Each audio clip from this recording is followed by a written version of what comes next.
Madame la présidente, chère Marielle, monsieur le directeur interrégional des services pénitentiaires, mesdames et messieurs les directeurs, madame la directrice de l'administration pénitentiaire, mesdames et messieurs les présidents d'associations, mesdames et messieurs les avocats, parce que je sais qu'il y a des avocats dans la salle, mesdames et messieurs, comme le disait tout à l'heure la présidente, la ministre en effet n'a pas pu être présente ce matin. Je vous prie de bien vouloir l'en excuser.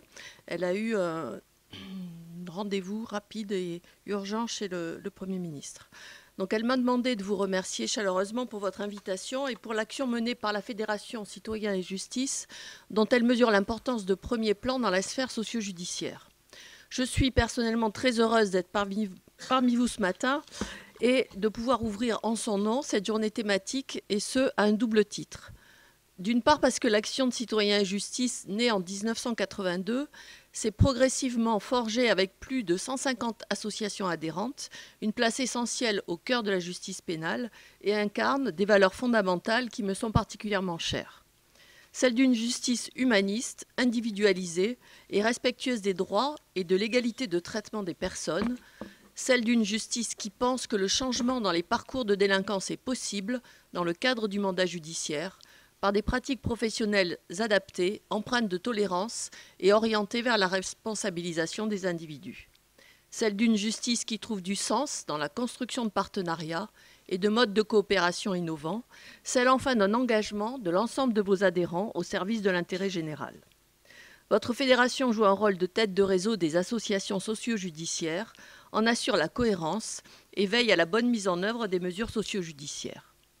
Elle poursuit depuis sa création les objectifs mis en avant par la loi du 23 mars 2019, mettre en œuvre les alternatives à la détention, prévenir la délinquance et la récidive, favoriser l'insertion ou la réinsertion, individualiser la réponse judiciaire, qu'elle soit civile ou pénale, dans le respect des droits des victimes et développer toutes les formes de résolution des conflits. Votre fédération intervient aussi auprès des associations sur le terrain en assurant de nombreuses actions de formation, en fournissant un soutien technique et méthodologique qui leur est précieux, notamment par la fourniture de fiches, de guides pratiques et de référentiels, qui sont regroupés au sein d'un guide des mesures largement diffusées et régulièrement actualisées. Je souhaite vous dire combien ces valeurs et ces actions, très concrètes et reconnues de tous, sont précieuses à l'approche de l'entrée en vigueur des dispositions relatives aux peines de la loi du 23 mars 2019, dont le succès nécessitera le concours de tous ceux qui concourent à l'œuvre de la justice pénale.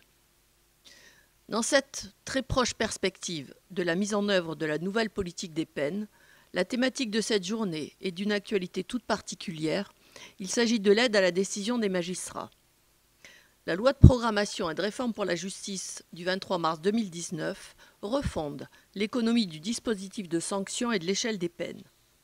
Elle prévoit notamment des mesures visant à éviter le prononcé des courtes peines et à faciliter les alternatives à la détention, y compris dans la phase présententielle. À l'inefficacité de l'emprisonnement de courte durée doit se substituer l'accompagnement socio-éducatif et judiciaire prononcé dans le cadre de mesures alternatives telles que la détention à domicile sous surveillance électronique, le placement à l'extérieur, la semi-liberté ou encore en phase présententielle, l'assignation à résidence sous surveillance électronique. L'alternative à la détention doit également prévaloir en fin de peine pour permettre d'accompagner les sortants de prison dans leur démarche de réinsertion.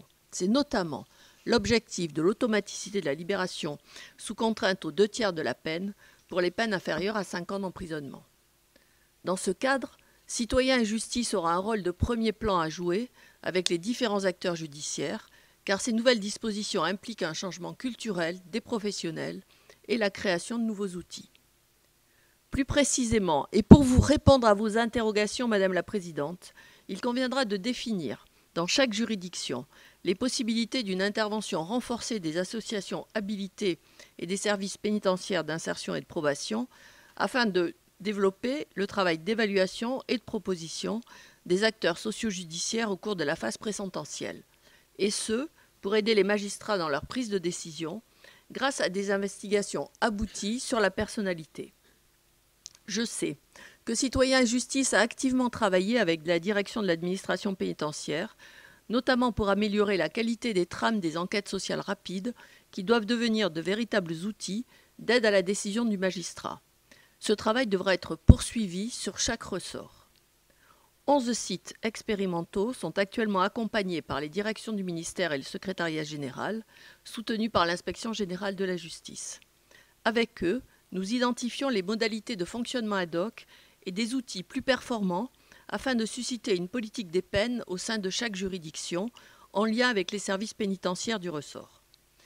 Ainsi, nous nous apprêtons à inviter ces 11 sites à définir avec nous, en fonction des spécificités pénales locales, des schémas d'organisation facilitant un recours accru aux enquêtes sociales rapides, au-delà même des cas obligatoires prévus par le Code de procédure pénale.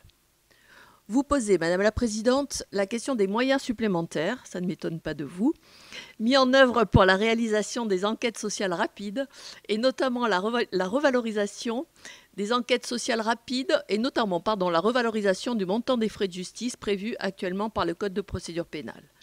Sur ce point, nous serons très attentifs à accompagner des nouveaux dispositifs. Les préconisations issues de l'action menée sur les 11 sites détermineront les hypothèses dans lesquelles ces enquêtes devront être diligentées. En fonction de ces choix, la question des moyens devra être expertisée. Enfin, la nouvelle politique des peines voulue par la garde des Sceaux confère une actualité renouvelée à des sujets que votre fédération porte de longue date. Je vous rejoins ainsi, Madame la Présidente, sur la nécessité de promouvoir le placement extérieur, qui constitue, avec le placement sous surveillance électronique et la semi-liberté, une des 3 formes d'aménagement de peine sous écrou et qui est particulièrement intéressante en termes d'accompagnement, dans la mesure où il permet de répondre à des besoins variés de prise en charge. Or, le placement extérieur, et vous l'avez dit, est encore trop peu prononcé par les juridictions et ne représente que 6,7% des mesures ordonnées dans le cadre des aménagements de peine ou de libération conditionnelle. L'objectif est ici de lever les freins qui peuvent demeurer au prononcé de cette alternative, tels que l'absence de partenariat à certains endroits, les difficultés de conventionnement ou encore de prise en charge liées aux problématiques diversifiées du public, par exemple l'addiction, les problèmes d'emploi, les pathologies invalidantes, et je n'en cite que quelques-unes. Dans ce cadre, le ministère de la Justice s'engage, soyez-en assurés, dans une politique volontariste qui vise notamment à financer davantage des mesures de placement extérieur dès 2020. Au titre des alternatives à l'emprisonnement, vous plébiscitez, Madame la Présidente, le travail d'intérêt général.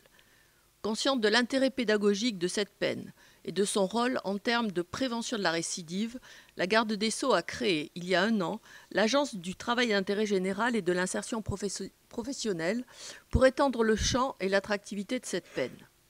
D'ores et déjà, le dynamisme des équipes de l'agence, et notamment de ses référents territoriaux déployés sur l'ensemble du territoire, a permis de créer 2000 postes de TIG supplémentaires, passant ainsi de 18 000 à 20 000, l'objectif étant d'aboutir à 30 000 postes d'ici 2022. Comme vous l'indiquez, l'accompagnement des personnes condamnées à une peine de ce type est un sujet d'importance et je partage vos préoccupations. Sur ce point, l'un des objectifs de la plateforme numérique que je viens d'évoquer est de proposer, dès la fin de l'année 2020, des formations en ligne pour les tuteurs.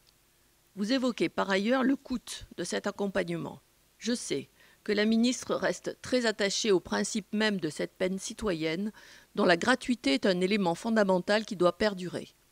Vous préconisez toutefois la valorisation du tutorat. Le Conseil économique et social et environnemental auquel vous avez fait référence et qui a rendu le 26 novembre dernier son rapport sur les droits sociaux et la réinsertion des personnes placées sous main de justice partage en effet cette vision. Le CESE propose ainsi, à titre d'exemple, de valoriser le tutorat des tigistes par le biais de comptes personnels d'activité. La ministre de la Justice s'est engagée à faire étudier cette proposition qui paraît intéressante. Enfin, vous proposez de travailler avec le ministère pour réfléchir à un véritable schéma d'intervention des associations socio-judiciaires, soulignant les inconvénients et les difficultés générées par les procédures de conventionnement et les habilitations. Là encore, le ministère de la Justice est tout à fait prêt à débuter un travail de réflexion en lien étroit avec la Fédération. Comme vous le constatez, Madame la Présidente, et comme vous le soulignez dans vos propos liminaires, le fait de nous retrouver, acteurs judiciaires et secteurs social et secteur associatif habilité dans cet auditorium Olympe de Gouges, aujourd'hui, au cœur du ministère de la Justice, a un sens et une véritable portée symbolique. Cette journée permettra, je le sais, de valoriser un partenariat indispensable et de grande qualité qui œuvre au quotidien pour la réinsertion des personnes placées sous main de justice et lutte efficacement contre la récidive. À ce titre, je vous remercie très chaleureusement, mais aussi, Monsieur Lourd, vous l'avez tout à l'heure mentionné, Madame la Présidente, donc Monsieur Lourd, votre directeur général, pour l'action remarquable menée par Citoyens et Justice et vous assure du soutien indéfectible du ministère de la Justice. Je souhaite par ailleurs à l'ensemble des participants, et vous êtes nombreux aujourd'hui, des échanges particulièrement constructifs et à la hauteur des enjeux que nous partageons tous. Je vous remercie.